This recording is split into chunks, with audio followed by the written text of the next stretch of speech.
Davao City at isa siya sa mga hindi pinapasok dito sa KOJC compound. At bilang councilor at kabahagi parte sa kanyang nasasakupan itong KOJC compound, gusto niya sanang makita ang sitwasyon ng mga KOJC missionary sa loob. Pero hanggang ngayon, naghihintay pa rin sila ng go signal, parang hindi na yata sila makakapasok. Nandito ngayon si Councilor Al Ryan Alejandro. Councilor, magandang gabi po. Magandang gabi sa iyo, sir. Kasama ko rin si former Councilor Giselle Villafuerte. Nais po namin sanang i-check yung welfare ng mga tao dito sa loob ng KOJC. No? As our mandate as local government officials, gusto din namin ma-check. So nag-ask po kami ng permission sa head ng kapulisan kung pwede kami makapasok. Unfortunately, hindi po kami pinapasok. Naghahanap na lang po kami ng leader na KOJC, and then yung si attorney kanina, dahil na po. Sad to hear na talagang nakakalungkot ang sitwasyon sa loob. Wala na daw pagkain na provision, hindi na makapasok, and even ang medical team, no? Kaya nandito din si Dr. Giselle Villafuerte, kasama namin ngayon. Grabe, hinuhostage na nila ang mga member ng KOJC sa loob, yung iba. Baka merong mga maintenance.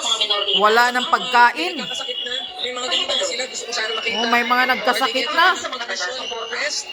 Wala ko nakitang rason na hindi kami dahil taga-Davao naman din kami. Gusto namin taro.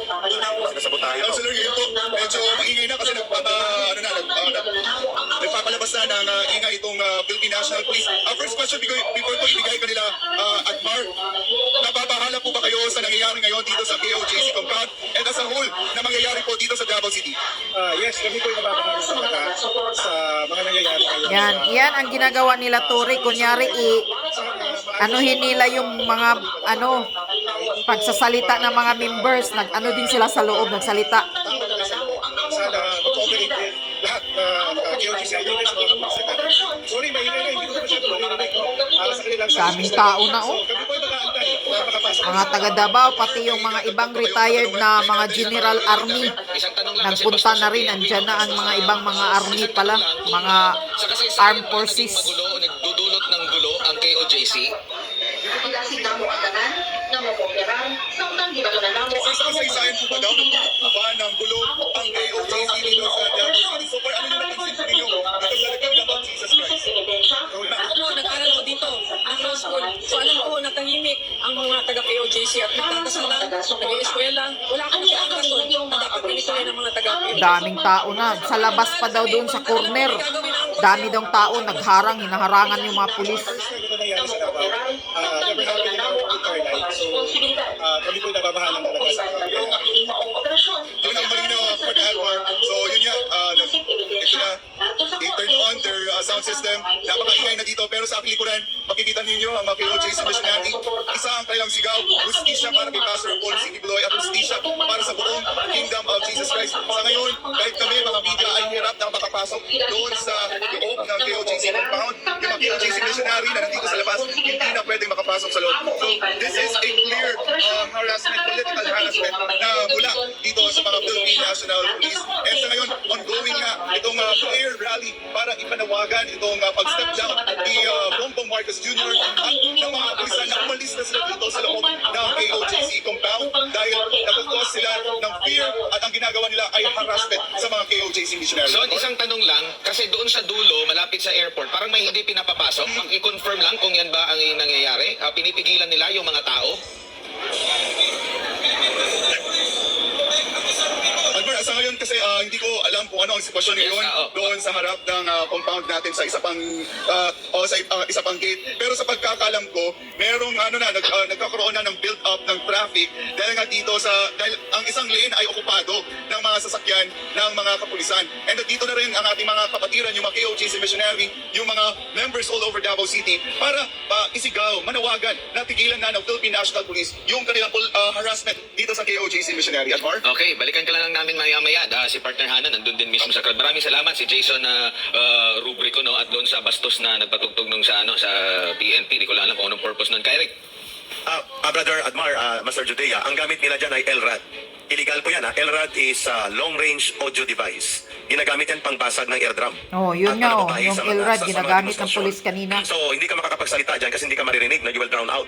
Ngayon, nagmamarcha na mga tao, nakikita tayo, napapakinggan panindigan tayo, Brother Admar, huwag nating magpapekto dyan sa elrad nila, yung kanilang pangbingi, sapagkat mas lulunurin sila ng boses ng mamamayan. We are now calling again to the moral duty of every Filipino, lalo na po sa Davao, mga barangay captains, mga city councilors, nagsalita na, Mayor Basti Duterte, and of course, hindi natin mapipigilan na ipanawagan na ng taong bayan na pangunahanan ni Vice President Sara Duterte ang pagtitipon sa Davao. After all, she is the daughter of Davao. Anak siya ng Davao at kailangan siya ng taga-Davao. Yes, Sara Hindi po Duterte, ito manumpa pwede. ka na. Ikaw na ang presidente. Pananabutahi, pananakit. Ang mga pulis na ordinaryo po, iwan niyo na po si Marbil, si Abalos, si Marcos, at pati si Torre. Bring yourself and your profession and commitment to serve the country on the side of the people. Kaya nananawagan tayo kay Senator Bato de la Rosa. Sir, dalhin mo na po ang Senado. Ang committee hearing sa Davao ngayon, baka hindi na ito matatapos nila Abalos at Marcos. Well, let's join now. Senator Bato de la Rosa dito sa pagtitipon at pag-aasa ng taong bayan. At nananawagan po tayo sa lahat ng mga barangay officials in Davao City. Nananawagan po tayo sa mga estudyante, kabataan, simbahan, at iba pa po na nasa Davao ngayon. I-protect po natin ang mga mamamayan, i-protect po natin ang kababayan nating Kingdom of Jesus Christ, i-protect po natin ang mga sibilyan, kabataan at kababayan na Yan, sinasaktan ng sinusundan ng mga pulis, ng mga tao. Kuryente, tubig, gamot at mga pagkain. Wala na pong ibang matakbuhan ng mamamayan kundi ang sariling kababayan natin. Iligtas po natin ang mga kababayan natin sa terorismo ni Marcos at ng kanyang mga pulis na bulag sa kapangyarihan. Ginagahasa ang taong bayan. Davao right now is developing into the center of people power. Sambay ng Pilipino, buong daigdig at buong Pilipinas, nasasaksihan po ninyo ang pagiging panganganak ng kasaysayan ngayon. Ngayong gabi, ipinapanganak muli ang kasaysayan ng pagkakaisa ng mamamayang Pilipino sa Davao City. Coach Oli, your rejoinder, ako po ay overwhelmed ng emotion at natutuwa ako na maraming mga sektor na ang namumulat at nagsasalita at naninindigan. Back to you, Coach Oli and Brother Admar. Coach Oli, are you still there? Nawala si Coach Coach Oli. Oli. Pero kapansin-pansin ano kanina yung signal din dyan sa loob. No? So kasalukuyan nakikita natin mga kababayan, ka Eric, yung top shot at mismo yung sa crowd mismo, no? Dyan po sa harap lang ito. Yeah, hinarangan nila ang kalsada ng sasakyan para hindi makadaan ang pulis. Tuloy-tuloy yung pagdami nito, ka Eric, hindi lang ito ng members ng ng KOJC, mga Dabawenyo, at welcome ito sa lahat ng nagmamahal sa Pilipinas, nagmamahal sa bawat Pilipino at nagnanais lang na magandang pamumuhay sa ilalim ng matinong pamumuno, ka Eric. Yes, tama ka, Brother Admar. At ito ay lumalaganap na, no? Tumitindig na po at nagkakaisa ang sambayan ng Pilipino. We are calling on the Philippine National Police, mga matitinong generals. Iwan nyo na po si Abalos at si Marbil at pati si Marcos. We are now calling on the Philippine Armed Forces of the Philippines. Huwag nyo pong hayaang saktan at lapastanganin ng mga polis ni Abalos, ni Marbil at ni Marcos ang taong bayan.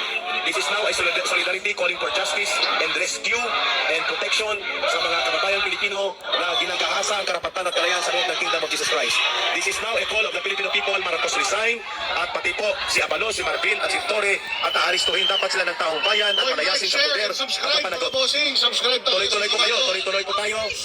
Ito po ay nagaganap na sa buong bahagi ng Pilipinas at marami na po ang lumalabas, Coach Oli at Brother Admar. Punong-puno po ang aking Viber messages at messenger sa pakikipagkaisa at pagkilos ng mamamayan. Unti-unti po, this will now become the day of the birth of history in Davao City for people power again para i-redeem mga kabansa. Ka Eric, Yes. Coach Eric, ito na yung matagal nating inaantay at Brother Admar, ito na po yung matagal nating inaantay. Ito na, sana pumunta na sila dito. Pinapayuhan natin ang mga taga-Davao na itong area na to, kaya wag na kayong dumaan dito kasi sinira na to para ito ay mag-mistulang isa. Ito na po, dito na po tayo mag-people power. Nananawagan po tayo sa mga pulis dyan sa loob. Iwan nyo na si Torre dahil dadagsa na ang taong bayan. Mananagot kayo sa kaso. It's about time, iwan nyo na dyan si Torre. Dadami pa yung tao na yan. Simulan na po natin ito. Ito, ewan ko kung narinig nyo, pero ang lakas na po dito. Ako po ay wala sa kalsada at ako nga ay excited. Pagkatapos nito, kaya gusto ko nang lumabas at makidalo sa tagumpay. Ito ay para sa akin ay napakalaking tagumpay, ka Erika, Brother Admar. Dahil wala pa man, ito po ay wala sa plano. Kayong mga pulis, kayo Torre, kayo Marcos, kayo Acans, kayo ang may gawa nito. Itong people power na ito ay wala sa plano. Kayo ang may kasalanan kung bakit naghihimagsik ang puso ng taong bayan. Kaya po, umalis na kayo dyan. Okay, eto na po. Eto, ang lakas na po ng sigawan ng tao dito, BBM resign. Galit na po ang taong bayan, ayaw na kay Marcos. Simulan na po natin ito.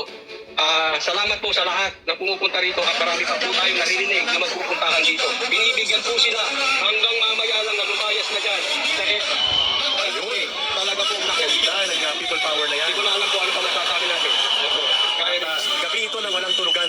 Coach Oli. Nagpipigil na po ang sambayanan, nakabantay na po ang buong Armed Forces of the Philippines. Maraming general na ng PNP ang nagbabantay ngayon. Nananawagan po tayo, bantayan po natin ang mga kababayan natin. Oh, marami ng mga mga sundalong mga general. Lumalabas na ang mamamayan ng Davao at Mindanao at sa buong Pilipinas hindi na po ito mapipigilan. Sinisingil na po nila ang karahasan ni Mr. Marcos. Dadagsa na po ang mamamayan, mga barangay officials na po at taong bayan sa Davao City ang kumikilos at tuloy-tuloy na po ito, Brother Atmar, Coach Oli. Ito po ay hindi na mapipigilan. Kaya nananawagan na po kami sa Armed Forces of the Philippines. Nananawagan po kami sa Philippine National Police. Iwan nyo na po ang mapang-abuso at utak kriminal at wala sa katinuan ng Marcos Jr. government at taong bayan po ang kampihan at protektahan ninyo.